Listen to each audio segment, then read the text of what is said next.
Hello everyone, welcome to career wisdom. তোমাদের সঙ্গে রয়েছি আমি সুব্রত। বন্ধুরা, গুরুত্বপূর্ণ একটি ভিডিও নিয়ে চলে এলাম। রাজ্য জুড়ে পঞ্চায়েত দপ্তরে 11,000 শূন্য পদে নতুন কর্মী নিয়োগ করা হবে।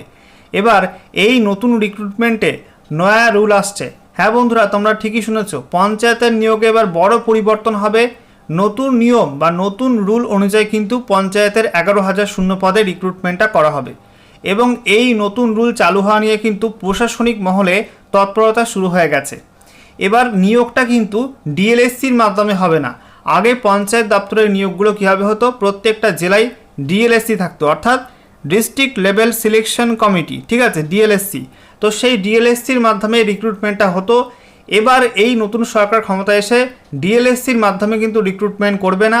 তারা সিদ্ধান্ত নিয়েছে ইউপিএসসির মতো কোনো স্বাধীন দায়িত্বপ্রাপ্ত সংস্থার মাধ্যমে, নিরপেক্ষ সংস্থার মাধ্যমে কিন্তু রিক্রুটমেন্টটা করা হবে, যাতে স্বচ্ছতা বজায় থাকে, রিক্রুটমেন্টের ক্ষেত্রে কোনো রকম দুর্নীতি না হয়। তো সেটা কি WBPSCর মাধ্যমে করা হবে পঞ্চায়েতের নিয়োগ, তা নিয়ে অনেকের প্রশ্ন রয়েছে। আজকের ভিডিওতে সে বিষয়ে বিস্তারিত আলোচনা করব যে কী নতুন আপডেট উঠে আসছে পঞ্চায়েতে 11,000 শূন্য পদে রিক্রুটমেন্ট নিয়ে।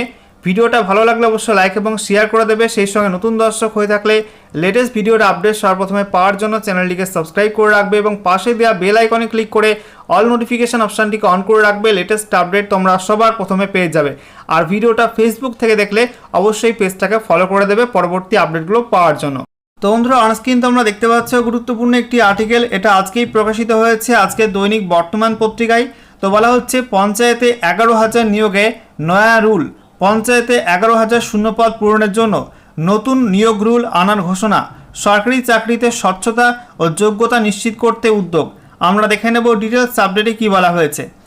তো দেখতেই পাচ্ছ বন্ধুরা, আজকে 9 জুলাই 2026 তারিখে এই আপডেটটি প্রকাশিত হয়েছে। বলা হচ্ছে পঞ্চায়েতের 11,000 শূন্যপদ পূরণ করতে নিয়োগ সংক্রান্ত রুলে বদল আনছে রাজ্য। বর্তমান বিধি অনুযায়ী পঞ্চায়েতে নিয়োগ করে ডিস্ট্রিক্ট লেভেল সিলেকশন কমিটি বা ডিএলএসসি। তবে বিজেপি সরকার ঘোষণা করেছে সরকারি চাকরিতে নিয়োগ এমন একটি স্বাধীন প্রতিষ্ঠানের মাধ্যমে করা হবে যা হবে সম্পূর্ণ রাজনৈতিক ও প্রশাসনিক হস্তক্ষেপ মুক্ত। তারা ইউপিএসসির মতো নিরপেক্ষ মানদণ্ড অনুসরণ করবে। সেই সূত্রে এবার সংশ্লিষ্ট রুলে বদল এনে পাকাপাকিভাবে ইউপিএসসির মতো কোনো সংস্থাকে দিয়ে নিয়োগ করতে চাইছে রাজ্য। সেক্ষেত্রে পাবলিক সার্ভিস কমিশনকেই দায়িত্ব দেওয়া হবে বলে জানিয়েছেন পঞ্চায়েত মন্ত্রী দিলীপ ঘোষ। তিনি বলেন, মুখ্যমন্ত্রী এ বিষয়ে ইতিমধ্যেই জানিয়ে দিয়েছেন। কিভাবে কোনো রকম অনিয়ম এড়িয়ে দ্রুত নিয়োগ প্রক্রিয়া চালু করা যায় সেটা আমরা দেখছি। প্রসঙ্গত, বাজেট অধিবেশনে নিয়োগ নিয়ে অর্থমন্ত্রী স্বপন দাশগুপ্ত বলেছিলেন, সরকারি চাকরি শুধুমাত্র যোগ্যতা ও মেধার ভিত্তিতেই দেওয়া হবে। ভবিষ্যতে নিয়োগ প্রক্রিয়াকে ইউপিএসসির মতো বিশ্বাসযোগ্য ও স্বচ্ছ প্রতিষ্ঠানের মানে উন্নীত করা হবে। তো বুঝতেই পারলে বন্ধুরা, এবার কিন্তু পঞ্চায়েতের নিয়োগের ক্ষেত্রে ডিএলএসসির মাধ্যমে রিক্রুটমেন্ট করা হবে না, পঞ্চায়েতের রিক্রুটমেন্ট রুলসে পরিবর্তন করা হবে এবং ইউপিএসসির মতো স্বাধীন দায়িত্বপ্রাপ্ত প্রতিষ্ঠানের মাধ্যমে কিন্তু নিরপেক্ষ প্রতিষ্ঠানের মাধ্যমে রিক্রুটমেন্টটা করা হবে। এবং যেটা পঞ্চায়েত মন্ত্রী দিলীপ ঘোষ জানিয়েছেন যে পাবলিক সার্ভিস কমিশন বা WBPSCকেই দায়িত্ব দেওয়া হবে এবং WBPSCকে কিন্তু আপগ্রেড করা হবে, ঠিক আছে। এরপরে দেখো বলা হয়েছে, প্রশাসনিক সূত্রে জানা গিয়েছে পশ্চিমবঙ্গে কিছু নির্দিষ্ট দপ্তর ও স্থানীয় প্রশাসনিক পদে নিয়োগের ক্ষেত্রে ডিএলএসসি গঠন করা হয়, অর্থাৎ ডিস্ট্রিক্ট লেভেল সিলেকশন কমিটি গঠন করা হয়। এটি কোনো স্থায়ী সাংবিধানিক সংস্থা নয়, বরং সংশ্লিষ্ট দপ্তরের নিয়োগ বিধি বা সরকারি বিজ্ঞপ্তি অনুযায়ী নির্দিষ্ট নিয়োগের জন্য গঠিত হয় একটি কমিটি। পূর্বতন সরকারের আমলে নিয়োগ দুর্নীতি নিয়ে উত্তাল হয়েছিল রাজ্য রাজনীতি। তা নিয়ে নির্বাচনী প্রচারে তৎকালীন শাসক দলকে কাঠগড়ায় তুলেছিল বর্তমান শাসক বিজেপি। এই প্রেক্ষাপটে সরকার গঠনের পর এ বিষয়ে সুচিন্তিত পদক্ষেপ করতে চাইছে শুভেন্দু অধিকারীর সরকার।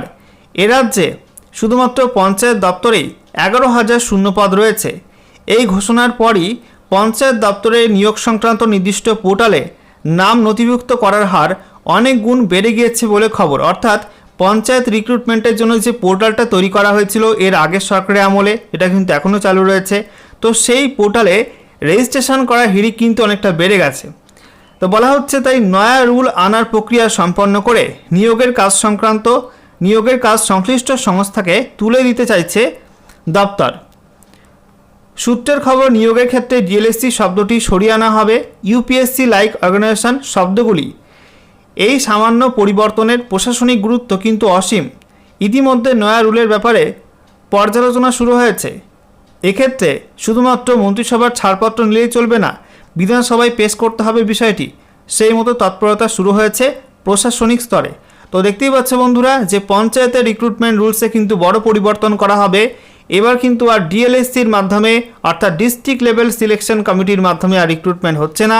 এবার কিন্তু সাংবিধানিক সংস্থা WBPSCর মাধ্যমে এই রিক্রুটমেন্টটা করা হবে এবং রুলসে ডিএলএসসি শব্দটা সরিয়ে ইউপিএসসি লাইক অর্গানাইজেশন এই শব্দগুলো কিন্তু উল্লেখ করা হবে, এমনটাই আপডেট উঠে আসছে।